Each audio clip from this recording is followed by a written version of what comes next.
Hi guys, welcome back to my channel and this is LG Vlog. Say hi to the kids. Hi kids! So yan guys, today's video ay alis tayo, kakain po tayo sa first timer ko rin kinainan ha. It's because of Sir Ashraf. Isa ako sa naimbitahan na kumain sa lugar na to. Malapit lang siya sa pinagtatrabuhuan ko pero never kong nalaman na meron palang ganito kasi alam mo naman wala tayong sasakyan. So, hindi tayo makapag-rounding. Ngayon guys, ang ganda-ganda talaga dito sa taas. Malapit lang to sa amin, pero hindi ko to nalaman na Kaya nga. meron palang ganito. 'Di ba?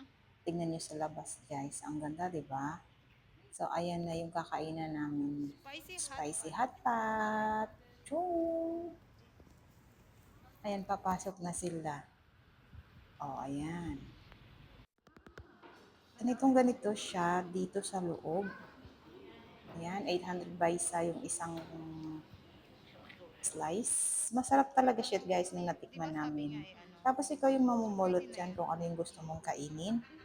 Maganda talaga. Ayan o. So inaantay ko si Miss Mercy na makakaramdam na ako Yung yung ano? pupulot at siya What's yung that parsley? magbibideo pero hindi niya ako napansin. Mabuti na lang din meron siyang pakiramdam na siya ang kukuha sa mga pagkain namin para naman meron din akong makukuhanan. At ayan, dahil si Miss Mercy nga po ay marami siyang experience dyan, siya na yung namumulot kung ano yung kakainin namin. Which is lahat naman ng kinuha niya ay talagang nag-enjoy kami habang kinakain. Sarap. Ayan, kinuha na ni Sir Ashraf para time to pay. At ayan guys, kayo na po yung magbabasa niyan. Ito pala yung table namin. Maliit lang. Pati plato, napakaliit. Adin, ayan naman si Miss Mercy. Akala ko naman niluluto niya doon at lalapitan ko na sana. Yung pala gumawa ng sausawan. Ang sarap niyang gumawa ng sausawan. Sir Sobra. Ashraf is right. Fit dito sa kakainin naming noodles na isang isang tawag dito, bandihado. Ilang bandihado, yung kalderong pang handaan talaga, which is napakadami, which is perfect talaga sa amin to. Ang dami niya guys, na-amaze ako na namangha sa sobrang laki. Kasi maliliit lang yung kasama mo, dalawang bata. Tapos ako naman, isang bata lang naman din yung space ng sikmura ko. Pero napakain ako ng madami, sobrang busog. Busog-lusog talaga bago kami umalis dyan. At ayan na nga, tinatakala na kami ni Miss Mercy. Oh, galing ni Miss Mercy talaga. Oh. Pero kung ako niyan, hindi ako marunong guys. Hindi ako marunong mag-chopstick. My goodness. Mabuti na lang meron din silang tinidor. Ang hirap. Tinry ko siya guys. At dahil sa gusto kong mag-enjoy sa aking pagkain, hindi ko na sinubukang mag-chopstick. Baka uuwi na akong gutom. O ayan, perfect si Sir Ashraf. Ang galing. So, ganyan lang ginagawa niya. Masarap nga. Inaantay ko si Sir Ashraf. Oo. Inaantay ko. Ibaba mo. Ang alin? Hindi.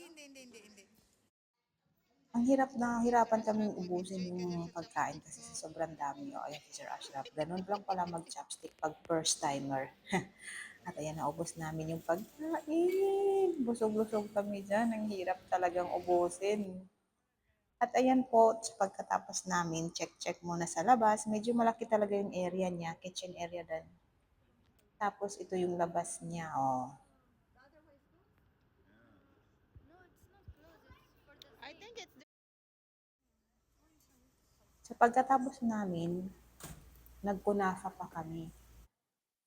Ayan o, dalawang kunafa, napakatamis. So, kailangan mo dyan ng may kape habang nag-iinom-inom ka.